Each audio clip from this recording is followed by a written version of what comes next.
ये कहानियां केवल मनोरंजन के लिए बनाई गई है। इनका किसी भी धर्म, जाति या व्यक्ति से कोई संबंध नहीं है। कृपया इन्हें एक काल्पनिक कहानी के रूप में देखें। कहते हैं इंसान के बुरे कर्म उसका पीछा कभी नहीं छोड़ते, फिर चाहे वो कितनी ही सुरक्षित जगह पर क्यों ना चला जाए, उसके कर्म हमेशा उसके साथ रहते हैं। हैरानी की बात बस इतनी है कि इंसान कभी अपने बुरे कर्मों का दामन नहीं छोड़ता।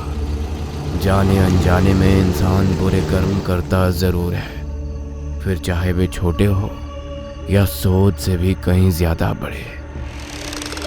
मेरा नाम अशोक है और मैं एक साइकियाट्रिस्ट हूँ। मेरी जिंदगी में सब कुछ अच्छा चल रहा था। फिर एक दिन एक हादसे ने मेरी जिंदगी और सोचने का नजरिया पूरी तरह से बदल दिया। उस हादसे को गुजरे हुए काफी वक्त बीत चुका है, लेकिन आज भी वो रात मेरे जहन में बसी हुई है। आज से ठीक 1 साल पहले की बात है। मैं पास ही के मेडिकल कॉलेज से देर रात घर लौट रहा था। उस वक्त हल्की बारिश हो रही थी और मुझे डर था कि कहीं ये बारिश तेज ना हो जाए। इसी वजह से मैं कार थोड़ा तेज चला रहा था। उसी दौरान मेरे फोन पर एक अननोन नंबर से कॉल आया। मैंने एक हाथ से स्टीयरिंग संभालते हुए जैसे ही मैंने फोन उठाया, अचानक एक लड़की मेरी कार के सामने आ गई और जोर से कार के बोनेट से टकरा गई। मैं घबराकर चीख पड़ा और पूरी ताकत से ब्रेक लगा दिए। हे भगवान, ये मुझे क्या हो गया? उस वक्त मेरा दिमाग पूरी तरह से सुन्न पड़ चुका था। किसी तरह हिम्मत करके मैं कार से उतरा और उस लड़की के पास गया। आप ठीक तो हैं? बहुत खून बह रहा है, कहीं मर ना जाए।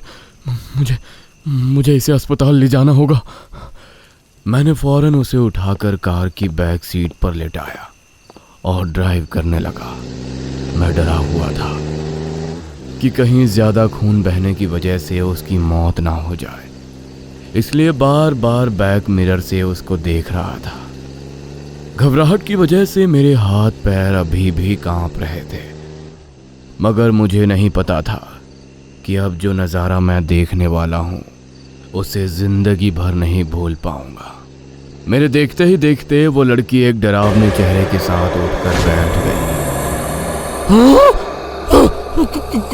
कौन?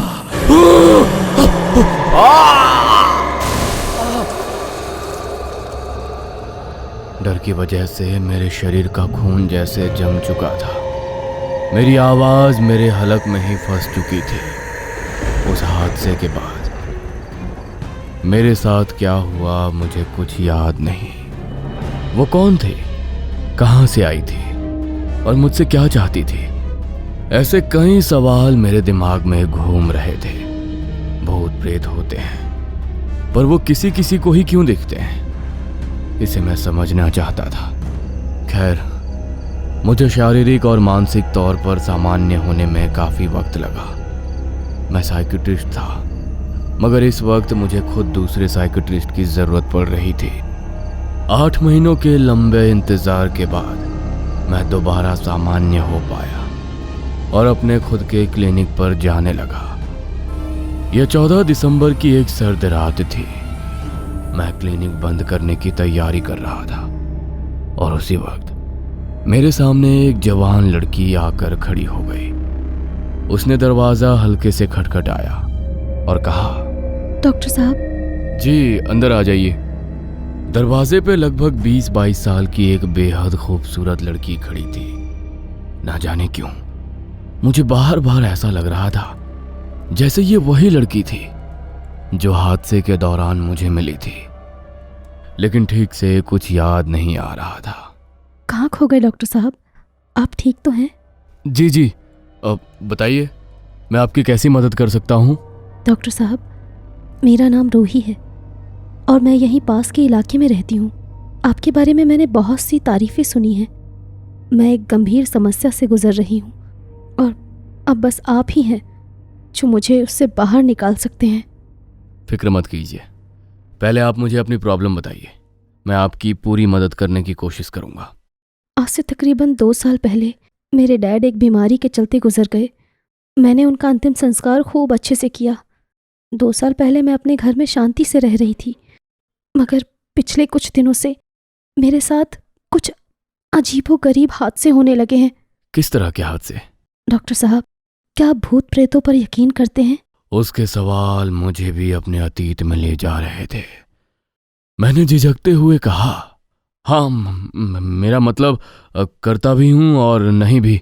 डॉक्टर साहब, दरअसल मुझे मेरे मरे हुए डैड नज़र आते हैं, कभी सीढ़ियों पर, कभी रूम में, तो कभी लॉन में। शुरू में मैं उन्हें देखकर डर जाया करती थी, पर अब मुझे उनसे डर नहीं लगता, क्योंकि वो मुझे कोई नुकसान नहीं पहुंचाते। लेकिन वो हमेशा मुझसे कुछ कहने की कोशिश करते हैं जिसे मैं समझ नहीं पाती। एक वक्त तक मैंने ये सब बर्दाश्त किया, पर अब मुझे घुटन महसूस होने लगी है। ऐसी स्थिति में सिर्फ आप ही मेरी मदद कर सकते हैं। मैं भला इसमें आपकी क्या मदद कर सकता हूँ? मैं एक साइकियाट्रिस्ट हूँ और मुझे सिर्फ उसी का तजुर्बा है। ये भूत प्रेत ये सब चीज़ों से निपटना मेरा काम नहीं है। प्लीज़ डॉक्टर, मैं सिर्फ इतना जानना चाहती हूँ कि क्या वो सच में दिखते हैं या फिर मैं मानसिक तौर पर बीमार हो रही हूँ। आपके सिवा इसे कोई नहीं समझ सकता। वो मुझे अपने मरे हुए पिता से मिलाने के लिए अपने घर ले जाना चाहते थे। मैं उसे मना करना चाहता था, क्योंकि मैं खुद अपने साथ बीते उस हादसे से अब तक पूरी तरह बाहर नहीं आ पाया था। मगर फिर भी ना जाने कैसे उसने मुझे अपने साथ चलने के लिए मना ही लिया। इसके बाद मैंने अपना क्लिनिक बंद किया और उस लड़की के साथ उसके घर की तरफ निकल पड़ा। शहर की रोशनी पीछे छूटती चली गई और हम धीरे धीरे उसी सुनसान हाईवे की ओर मुड़ चुके थे, जहां आज से ठीक कुछ महीनों पहले मेरे साथ वह हादसा हुआ था। रूही मेरे बगल में बैठी थी। उसके चेहरे पर एक प्यारी सी मुस्कान थी और वो लगातार मुझे कार चलाते हुए देख रही थी। क्या आप इस हाईवे से पहले कभी गुजरे हैं? हाँ बिल्कुल, मैं भला इसे कैसे भूल सकता हूँ। मैं भी नहीं भूल सकती, बहुत सारी यादें जुड़ी हैं इस हाईवे से। हम दोनों एक दूसरे को अपना अपना किस्सा बताते हुए इतना मशगूल हो गए थे कि रूही का घर कब आ गया पता ही नहीं चला। वहां पहुंचते ही उसने एक तरफ इशारा करते हुए कहा, वो रहा मेरा घर, आप कार अंदर ले लीजिए। मैंने घर की तरफ देखा। वो घर नहीं बल्कि एक पुरानी कोठी थी जिसकी वर्षों से मरम्मत नहीं हुई थी। मैंने कार अंदर मोड़ते हुए कहा, ये तो कोठी है। मगर है तो घर ही ना। आप मुझे यहीं उतार दीजिए, मैं डोर बंद करके आती हूँ। तब तक आप कार पार्क करके अंदर चलिए।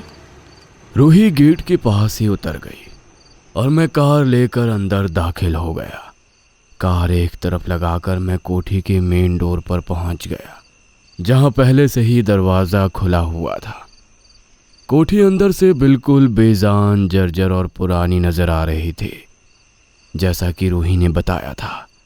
मैं रूही का इंतज़ार करते हुए कोठी का मुआयना कर ही रहा था कि तभी मुझे एक वजनदार आवाज़ ने पुकारा, जी कहिए, कौन है आप? मैं चौंकते हुए पलटा, जहां मैंने देखा एक छोटे कद का बूढ़ा मेरे ठीक पीछे खड़ा था। अब जी मेरी कार खराब हो गई तो आप बिना पूछे मेरे घर के अंदर कैसे घुस गए? अब माफ़ी चाहता हूँ, मगर क्या? आप बार बार बाहर क्यों देख रहे हैं? क्या कोई और भी है साथ में? अब हाँ, मेरा मतलब नहीं। आप घबराए हुए लग रहे हैं, बैठ जाइए। आप कुछ पिएंगे? मेरे पास पुरानी ब्रांडी है, यकीन मानिए आपको सुकून मिलेगा। हाँ, एक ड्रिंक ले लूँगा। मैं रूही का इंतज़ार कर रहा था और यकीन नहीं कर पा रहा था कि मैं एक मरे हुए शख्स के साथ बैठकर ड्रिंक कर रहा हूँ। मेरी नज़र बार बार डोर की तरफ जा रही थी कि तभी मुझे ऊपर लगी एक तस्वीर दिखी जिसमें रूही और उसके डैड थे। मैंने उस और इशारा करते हुए बूढ़े आदमी से पूछा, क्या यह आपकी बेटी है? हाँ, यह मेरी बेटी रूही है। उसके जाने के बाद अब यही उसकी आखिरी निशानी बची है मेरे पास। क्या मतलब? मेरी बेटी अब इस दुनिया में नहीं रही। उसकी इस बात को सुनकर मेरे पैरों तले जमीन खिसक गई। मैं चौंकते हुए खड़ा हो गया। ये आप क्या कह रहे हैं? मैं तो अभी अभी उसी के साथ था और वही मुझे यहाँ तक लेकर आई थी। वो बाहर है। मेरी बात सुनने के बाद उस आदमी ने मुझे शांति से बैठाया और कहा, प्लीज आप शांत हो जाइए। रूही की आत्मा अक्सर लोगों के साथ ऐसा करती है, मगर किसी को नुकसान नहीं पहुंचाती और ना ही इस कोठी के अंदर आती है। मैं जैसे पत्थर बन चुका था। ना कोई सवाल, ना कोई आवाज। मेरी आंखों के सामने सब कुछ धुंधला हो रहा था। और तभी उस आदमी ने एक गहरी सांस ली और कांपती आवाज में मुझसे कहा, आज से ठीक 2 साल पहले की बात है। दीप नाम का एक लड़का था जिसे वो अपना दोस्त मानती थी। एक रात फंक्शन से लौटते वक्त उसने मीठी बातों में फंसाया और एक वीरान जगह पर ले गया जहां उसके 2 और दोस्त पहले से मौजूद थे। और फिर जो हुआ उसे शब्दों में बयान करना भी गुनाह लगता है। उन तीनों ने मिलकर मेरी बेटी की इज्जत को नोच डाला और जब उनकी हवस शांत हुई तो उसे सामने वाले हाईवे पर अधमरी हालत में छोड़कर वो तीनों वहां से भाग गए। कुछ घंटों बाद जब मेरी बेटी मुझे अधमरी हालत में मिली तो मेरा कलेजा फट गया। उसकी सांसें चल रही थी मगर उसकी आंखों में जिंदगी नहीं बची थी। मुझसे उसकी हालत देखी नहीं जा रही थी। मुझे लगा ऐसी जिंदगी से उसके लिए मौत ही बेहतर है। इसलिए मैंने अपने ही हाथों से उसका गला घोंट दिया और उसे मार दिया।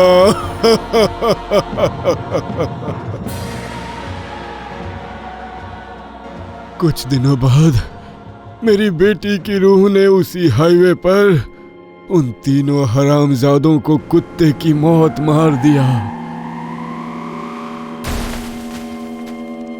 और आखिर में उसने मुझे भी मारकर अपना बदला पूरा किया।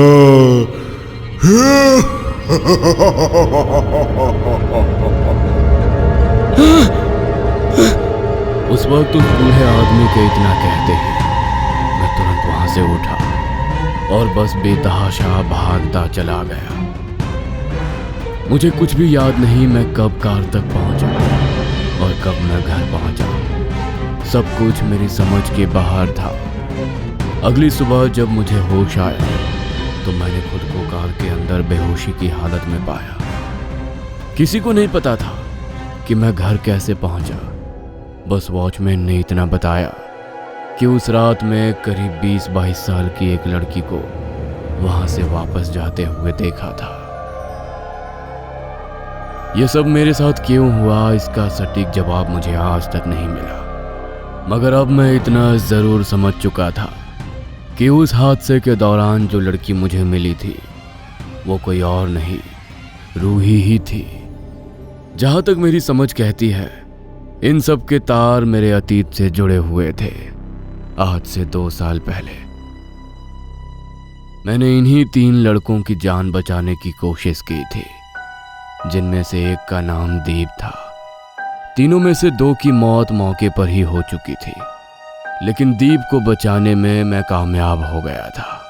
वही दीप जो रूही की मौत का जिम्मेदार था, और शायद इसी वजह से वो मुझे मेरी उस एक गलती की सजा दे रही थी। हालांकि दीप भी ज्यादा दिनों तक जिंदा नहीं रहा।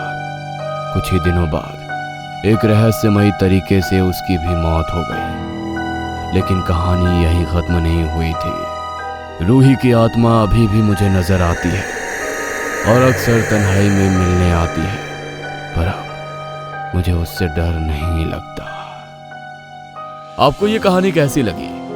नीचे कमेंट करके जरूर बताएं। और हाँ, अगर आपने भी कभी कोई ऐसी जगह महसूस की हो तो हमें लिखकर भेजें। शायद अगली कहानी आपकी हो। हेलो दोस्तों, हमारे चैनल की लेटेस्ट वीडियोस और सभी अपडेट्स के लिए हमें फेसबुक और इंस्टाग्राम पर जरूर फॉलो करें।